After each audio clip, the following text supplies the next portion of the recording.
الرحمن الرحیم. Be be ام سلمہ زوجہ رسول فرماتی ہیں کتاب المستدرک علی الصحیحین میں کہ نبی نے فرمایا ہو الحق ہوا من ابناء الفاطمہ، حق وہی ہے جو فاطمہ کی اولاد سے. جناب حذیفہ بن یمان نے بھی فرمایا کہ آسمان روئے زمین کی تمام مخلوق حتیٰ پرندے بھی بی بی فاطمہ کی اولاد کی امامت کے قائل ہیں، ان کی عظمت کے قائل ہیں.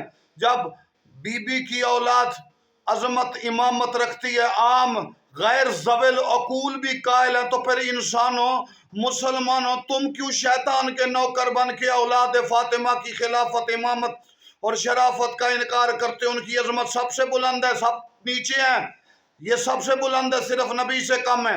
تو ان کی امامت کا عروج اس وقت نظر آئے گا جب عسکری کلال میرا مرشد مہدی آ کے اپنے قدموں سے کائنات کو زینت دے کے ظالموں کو سکھائے گا.